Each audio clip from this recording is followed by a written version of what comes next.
السلام علیکم ورحمۃ اللہ۔ ترجمہ تفسیر القرآن الکریم، سبق نمبر 952، سورۃ القصص، آیت نمبر 29 تا 32، پارہ نمبر 20۔ اعوذ باللہ من الشیطان الرجیم۔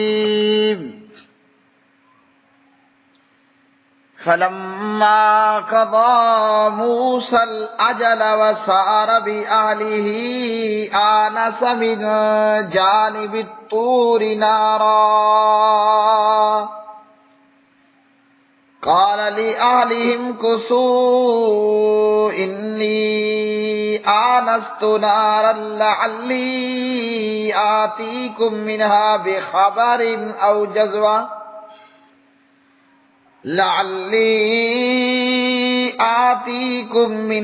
بخبر أو جزوة من النار لعلكم تصطلون فلما أتاها نودي من شاطئ الوادي الأيمن في البقعة المباركة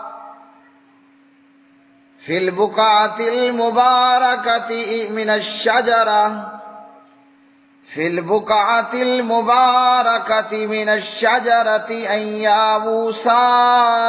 إني أنا الله رب العالمين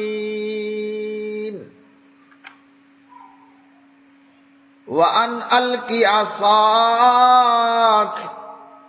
فلما رآها تهتز كأنها جان ولا مدبرا ولم يعقب يا موسى أقبل ولا تخف إنك من الآمنين اسلك يدك في جيبك تخرج بيضاء من غير سوء واضمم إليك جناحك من الرهب فذلك برهانان من ربك إلى فرعون وملئه إنهم كانوا قوما فاسقين۔ پھر جب موسیٰ نے وہ مدت پوری کر دی اور اپنے گھر والوں کو لے کر چلا تو اس نے پہاڑ کی طرف سے ایک آگ دیکھی۔ اپنے گھر والوں سے کہا تم ٹھہرو، بے شک میں نے ایک آگ دیکھی ہے، ہو سکتا ہے کہ میں تمہارے لیے اس سے کوئی خبر لے آؤں یا آگ کا کوئی انگارہ تاکہ تم تاپ لو۔ تو جب وہ اس کے پاس آیا تو اسے اس بابرکت ٹکڑے میں وادی کے دائیں کنارے سے ایک درخت سے آواز دی گئی کہ اے موسیٰ، بلا شبہ میں ہی اللہ ہوں جو سارے جہانوں کا رب ہے، اور یہ کہ اپنی لاٹھی پھینک۔ تو جب اس نے اسے دیکھا کہ حرکت کر رہی ہے جیسے وہ ایک سانپ ہے تو پیٹھ پھیر کر چل دیا اور پیچھے نہیں مڑا۔ اے موسیٰ آگے آ اور خوف مت کر، یقیناً تو امن والوں سے ہے۔ اپنا ہاتھ اپنے گریبان میں داخل کر، وہ کسی عیب کے بغیر سفید نکلے گا، اور خوف سے اپنا بازو اپنی جانب ملا لے، سو یہ دونوں تیرے رب کی جانب سے فرعون اور اس کے سرداروں کی طرف دو دلیلیں ہیں، بلا شبہ وہ ہمیشہ سے نافرمان لوگ ہیں۔ فلما پھر جب قضا پوری کر لی موسیٰ علیہ السلام نے الاجلا وہ مدت، وسارا اور چلا اپنی بیوی کو لے کر، آنسا تو اس نے دیکھی، من جانب طور طور کی ایک جانب سے، نارن آگ،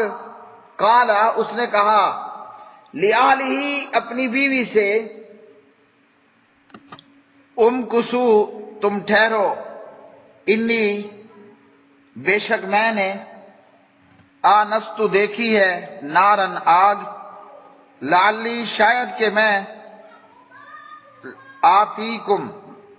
لے آؤں تمہارے پاس، منہا اس سے، بخبر کوئی خبر، او جذبت یا کوئی انگارہ، من النار آگ کا، لعلکم تاکہ تم، تصطلون تاپو گرم ہو سکو، فلما پھر جب اتاہا وہ آیا اس کے پاس، نو دیا تو وہ آواز دیا گیا، من شاطئ الوادی الایمنی وادی کے دائیں کنارے سے، فی البقعۃ المبارکتی بابرکت جگہ میں، من الشجر درخت سے، ان یہ کہ، یا موسیٰ اے موسیٰ، انی ان اللہ بلا شبہ میں اللہ ہوں، رب العالمین تمام جہانوں کا رب، وان اور یہ کہ، الکی تو ڈال دے، عصا کا اپنی لاٹھی، فلما پھر جب، رآہا اس نے اس کو دیکھا، تہتز کہ وہ حرکت کر رہی ہے، کانہا گویا کہ وہ، جانن چھوٹا سانپ ہے، ولا تو وہ پیچھے ہٹا، مدبرن پیٹھ پھیر کر، ولم یعقب اور نہ اس نے پیچھے مڑ کر دیکھا، یا موسیٰ اے موسیٰ، اقبل آگے آ، ولا تخف اور مت ڈر، انکا بلا شبہ تو، من الآمنین امن والوں میں سے ہے، اسلک تو داخل کر، یدا کا اپنا ہاتھ، فی جیبی کا اپنے گریبان میں، تخرج وہ نکلے گا، بیضاء سفید چمکتا ہوا، من غیر سوء بغیر کسی تکلیف کے، وَازْمُمْ اور تو ملا لے، الیک اپنی طرف، جناح کا اپنا بازو، من الرہب خوف سے، فذانی کا چنانچہ یہ دونوں، برہانانی دلیلیں ہیں، معجزات ہیں، من ربی کا تیرے رب کی طرف سے، الی فرعون فرعون کی طرف، وملئہ اور اس کے درباریوں وزیروں کی طرف، انہم بے شک وہ، کانو ہیں، قومن لوگ، فاسقین نافرمان۔ پیارے بھائی اور میری بہنوں، سورۃ القصص میں سے جناب حضرت موسیٰ کلیم اللہ علیہ الصلاۃ والسلام اپنے سسر کے گھر میں 10 سال کی مدت پوری کرنے کے بعد اپنی بیوی کو لے کر مصر کی طرف روانہ ہوتے ہیں۔ سسر کے گھر کو خیر باد کہتے ہیں۔ موسیٰ علیہ السلام نے جو مدت اپنے بزرگ اور اپنے سسر کے بیچ میں ان کی طے ہوئی، وہ مدت پوری کی، اپنی زوجہ اور اپنی بیوی کو لے کر چلے۔ اب سورۃ النمل میں اور قرآن مجید فرقان حمید میں یہ بات بہت سی جگہوں پر اور مقامات پر موجود ہے۔ رات کے وقت جناب حضرت موسیٰ علیہ السلام راستہ بھول گئے۔ حضرت موسیٰ علیہ السلام اپنی بیوی کو یمن سے لے کر روانہ ہوئے مصر کی طرف۔ جناب حضرت موسیٰ علیہ السلام اپنی بیوی کو مدین سے لے کر مصر کی طرف روانہ ہوئے۔ مدین سے مصر کی طرف روانہ ہوتے ہیں اور طور اسی راستے پر واقع ہے جو مدین سے مصر کی طرف جاتا ہے۔ بالآخر پردیسی کو اپنے دیس تو جانا تھا، اپنے والدین سے ملنے کا شوق رشتہ داروں سے اور اپنے بہن بھائیوں سے ملنے کا شوق، اور یہ کہ اب اہل مصر وہ قتل کا واقعہ بھول چکے ہوں گے اور وہاں اب کوئی مشکل پیش نہیں ہوگی۔ تو رات کے اندھیرے میں جب راستہ بھٹکے تو دیکھا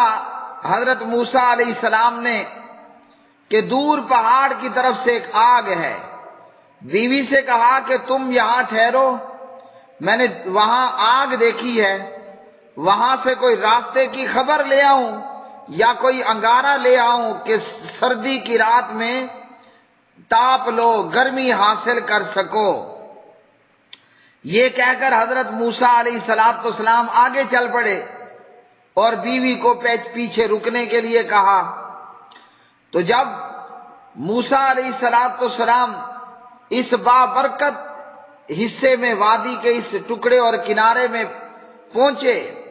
تو وادی کے دائیں جانب کنارے میں ایک درخت سے آواز دی گئی موسیٰ علیہ السلام کو، اور آواز نے کہا کہ اے موسیٰ، یہ میں اللہ ہی ہوں جو سارے جہانوں کا رب ہے۔ تو اللہ سبحانہ و تعالیٰ کا ذاتی نام اللہ ہے، اور اللہ پاک پروردگار جو کہ رب العالمین ہے، تمام جہانوں کا رب ہے۔ تو رب العالمین اللہ کے اسماء میں سے ایک اللہ کا نام ہے، اور اس کے اندر وہ تمام صفات پائی جاتی ہیں جن کے آثار آدمی کے مشاہدے میں بھی موجود ہیں اور مشاہدے میں بھی آتے ہیں۔ تو حضرت موسیٰ علیہ السلام کو آواز دی گئی کہ یہ میں اللہ ہوں جو سارے جہانوں کا رب ہے۔ تو اللہ سبحانہ و تعالیٰ نے موسیٰ علیہ السلام سے کہا کہ اپنی لاٹھی پھینک۔ حضرت موسیٰ کے پاس لاٹھی ہوتی تھی بکریوں کو چرانے کے لیے، بکریوں کے لیے درختوں سے پتے گرانے کے لیے۔ تو حضرت موسیٰ علیہ السلام نے وہ لاٹھی پھینک دی۔ اب وہ سالوں یہ لاٹھی، یعنی 10 سال تو یہاں ہو گئے، 10 سال سے یہ لاٹھی موسیٰ علیہ السلام کے پاس، اور جب پیغمبر نے اس لاٹھی کو پھینکا تو پیغمبر کی یہ لاٹھی عصا حرکت کرنے لگی، جیسے سانپ حرکت کرتا ہے۔ جانن چھوٹا سانپ، اور ثعبان بہت بڑا سانپ، اژدہا۔ تو جب موسیٰ علیہ السلام نے وہ لاٹھی پھینکی، وہ چھوٹے سانپ کی طرح حرکت کرنے لگی، اور حرکت کرتے کرتے وہ بہت بڑے سانپ اژدہا کی شکل اختیار کر گئی۔ اب موسیٰ علیہ السلام نے جب دیکھا کہ میری لاٹھی میرے آنکھوں سامنے سانپ بن چکی ہے، تو حضرت موسیٰ علیہ السلام ڈر گئے اور ڈر کر پیٹھ پھیر کے چل پڑے۔ اللہ رب الرحمن نے آواز دی اور کہا کہ اے موسیٰ آگے بڑھ، پیچھے مت ہٹ، اور ڈر اور خوف مت کر، تجھے کچھ نہیں ہونے والا۔ اور یہ موسیٰ علیہ السلام کو اللہ سبحانہ و تعالیٰ نے معجزہ عطا کیا۔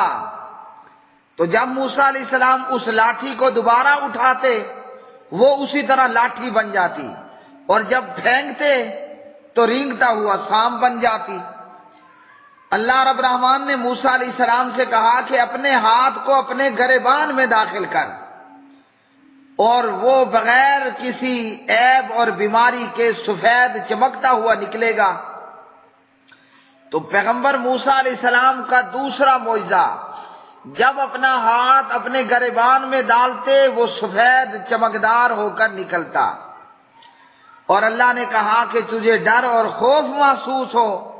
تو ڈر اور خوف سے بچنے کے لیے اپنے بازو اپنی جانب ملا لیا کر، اس سے ڈر اور خوف دور ہو جائے گا۔ اور یہ جو تیری لاٹھی کا سانپ اور اژدہا بن جانا ہے، اور یہ جو تیرے ہاتھ کا بغل گریبان میں داخل کرنے کے بعد چمکتا ہوا ہو جانا ہے، یہ 2 معجزے ہیں۔ یہ 2 معجزے لے کر فرعون اور اس کے سرداروں کے پاس جا۔ بہت سارے مفسرین نے یہ لکھا کہ موسیٰ علیہ السلام جب مصر سے نکلے کہ ان سے نادانی میں اور خطا میں ایک بندہ قتل ہو گیا، اور جب موسیٰ علیہ السلام واپس آ رہے ہیں، کہاں واپس آ رہے ہیں؟ مدین سے مصر کی طرف، تو بہت سارے مفسرین نے لکھا کہ وہ فرعون جس سے ڈر کر موسیٰ علیہ السلام مصر سے مدین پہنچے تھے وہ مر گیا تھا، جبکہ سورۃ الشعراء میں اللہ سبحانہ وتعالیٰ نے فرمایا کہ جب موسیٰ علیہ السلام اور ہارون علیہ السلام فرعون کے پاس جا کر پہنچے اور اسے لا الہ الا اللہ کی تلقین کی، دعوت دی اور بنی اسرائیل پر ظلم روک دینے کی بات کہی، تو فرعون نے کہا تھا الم نربک فینا ولیدا وَلَبِثْتَ فِينَا مِنْ عُمْرِكَ سِنِينَ۔ فرعون نے کہا تھا کہ کیا نہیں ہم نے پرورش کی تھی تمہاری اپنے ہاں جبکہ تو بچہ تھا، اور تو ٹھہرا رہا ہمارے ہاں اپنی عمر میں سے کئی سال۔ تو معلوم ہوا وہ فرعون مرا نہیں تھا، یہ وہی فرعون تھا جس کے ہاں موسیٰ علیہ السلام نے پرورش پائی تھی، اور جس کی بیوی حضرت آسیہ تھی رضی اللہ عنہا، اور جس کے ڈر سے موسیٰ علیہ السلام نے مصر چھوڑا اور مدین پہنچ گئے تھے۔ اللہ سبحانہ وتعالیٰ نے موسیٰ علیہ السلام کو یہ دو معجزے دیے، ایک لاٹھی کا سانپ اور اژدہا بن جانا، اور ایک اپنا ہاتھ گریبان میں جب ڈالتے تو وہ بغیر کسی بیماری اور عیب کے سفید چمکدار ہو کر نکلتا۔ کہا کہ یہ دونوں معجزے لو اور اب جاؤ فرعون اور فرعون کے سرداروں کے پاس کہ یہ بڑے نافرمان لوگ ہیں، فرعون آل فرعون۔ تو حضرت موسیٰ علیہ السلام کو اللہ سبحانہ و تعالیٰ نے پیغمبری سے، رسالت سے سرفراز فرمایا، فوری طور پر دو معجزات بھی عطا فرمائے، اور فرعون اور آل فرعون کی طرف جناب موسیٰ علیہ السلام کو داعی بنا کر، پیغمبر اور رسول بنا کر ڈیوٹی بھی لگا دی کہ جاؤ جا کر انہیں ظلم اور دہشت گردی سے باز آ جانے کی دعوت دو اور لا الہ الا اللہ کی دعوت دو۔ وآخر دعوانا ان الحمد للہ رب العالمین۔